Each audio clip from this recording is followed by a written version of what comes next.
Well, good morning, good afternoon, good night.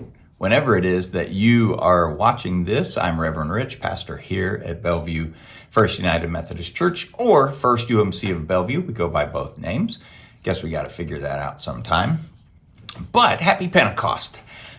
This is one of my favorite high holy days in our Christian calendar. I think Pentecost is fascinating and meaningful, and I hope, my prayer is that we can understand it in a new way, because I think Pentecost is one of those things where we tend to understand it pretty narrowly, and it's the word and the event and all that has been claimed in a way that really limits how it affects us and how we can take guidance from it and all of that. So I got to thinking about Pentecost moments and whether or not I had moments in my life that I would describe as Pentecostal, for lack of a better word. And we're going to reclaim that word here today. And I realized that I had, but very few of them, though not all of them had happened outside of churches. So the first Pentecost moment that I think I experienced was as a young kid, probably 6 years old or something like that. And it wasn't in the little granite stone Methodist church that I grew up in, but it was on a soccer field. I grew up in suburban Atlanta, where the suburbs then were right next to the country. But that being said, Atlanta was sort of experiencing one of its very first growth times in diversity and multiculturalism, where there were a lot of immigrants coming in. And so growing up where I did, there were houses and neighborhoods around, but there was a lot of apartments, and it just made for an interesting mix of people.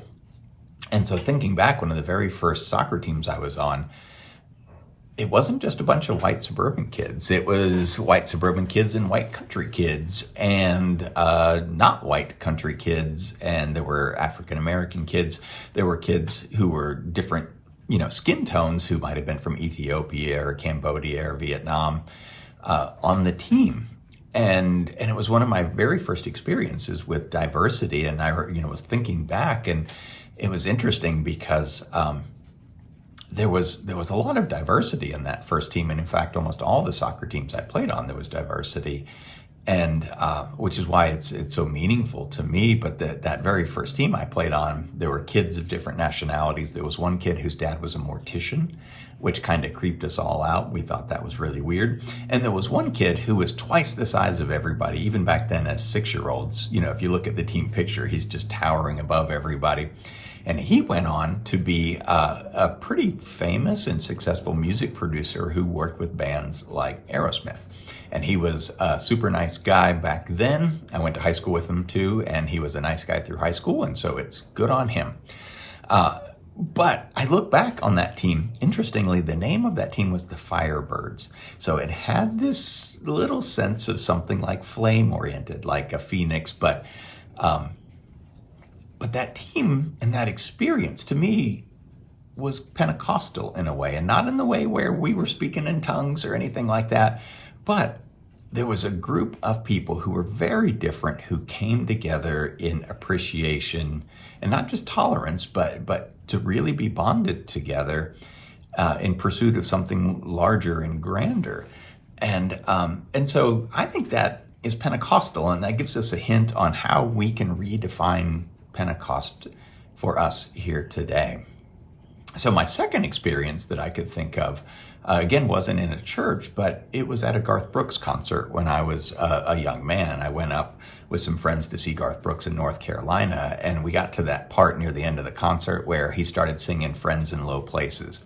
And everybody in the entire crowd, there was probably 25,000 people there, threw their arms up around the shoulders of the people next to them and started singing along with Garth Brooks and Friends in Low Places, which I won't subject you to this morning. And it didn't matter if you knew the person next to you, because you couldn't know 25,000 people minus one.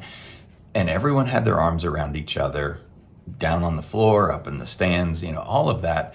And everyone was singing this song, and it didn't matter if the person next to you was black or white or male or female or gay or straight. Like, nobody paid any attention to that. They were just singing. together and singing this song and smiling and enjoying it. And in its own way, like, that's a Pentecost moment, because people came together in their diversity, in their differences, and didn't beat the crap out of each other or victimize each other or dehumanize each other. They came together in celebration and love, and that's Pentecost, right? Like most of us have been taught the Pentecost story, that the Pentecost moment is really about this spirit that's outside of us, that sweeps into us and makes us do things that we wouldn't normally do. Speaking in tongues and dancing down the aisles, shaking and quaking and stuff like that.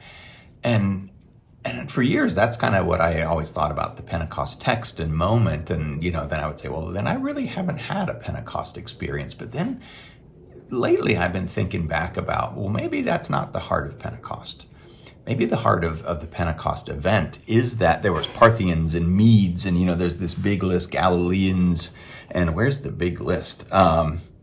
Folks from Mesopotamia and Elamites and Phrygia and Pamphylia and Egypt and Libya and all of that, Jews and proselytes, Cretans and Arabs, like all of these people together, massive diversity, massive differences together. And they weren't hurting each other. They were understanding each other and listening to one another and sharing and celebrating God together. And I feel like that's the heart of the Pentecost story. It's not so much that they were speaking in tongues, it was that they were speaking to each other, right? And if we define Pentecost as a time where we get together and are able to love on folks who are very different from us and be in community, then I bet all of us have had Pentecost moments.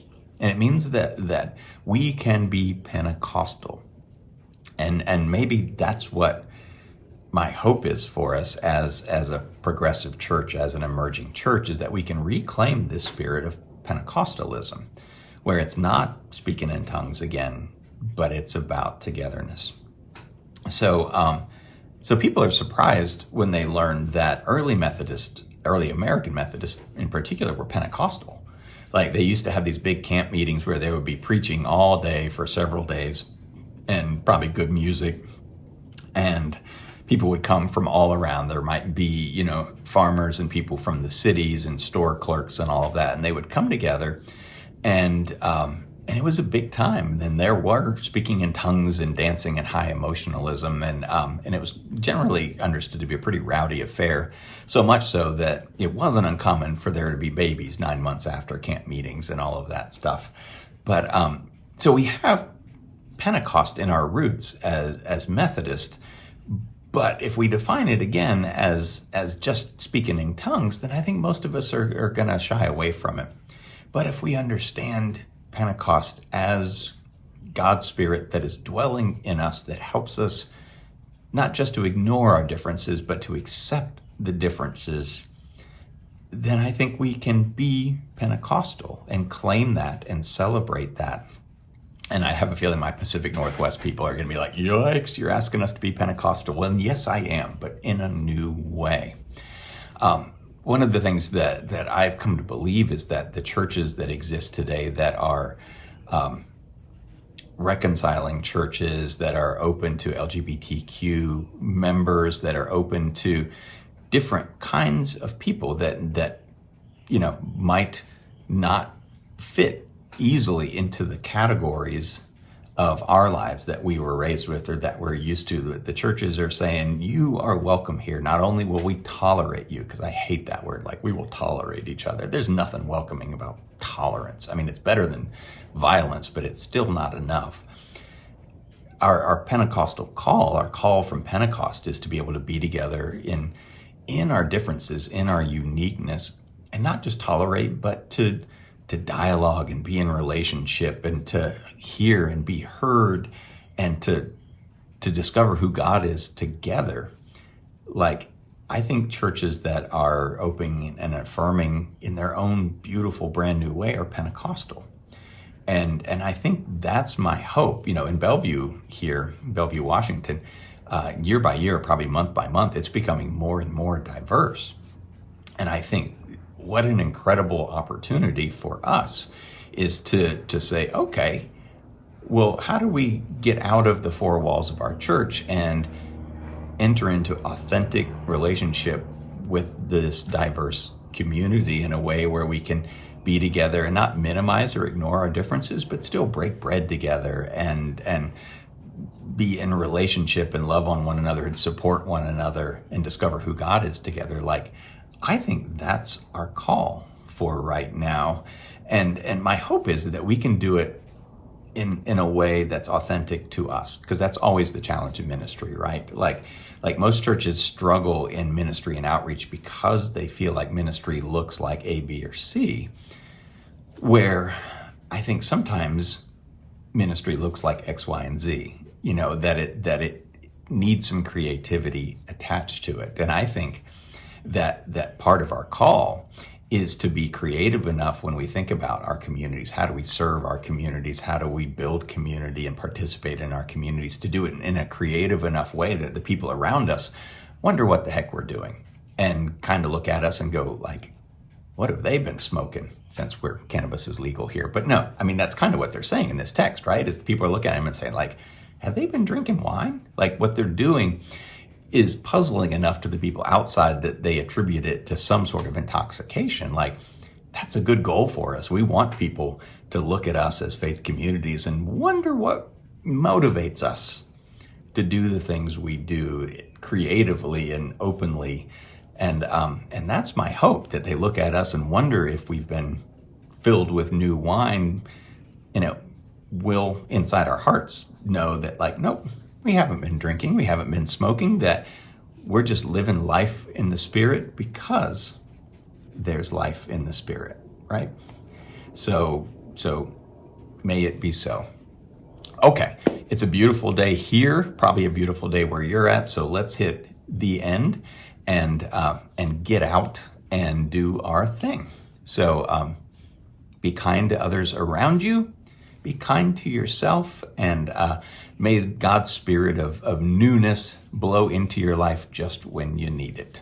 So catch you soon, and shalom and amen.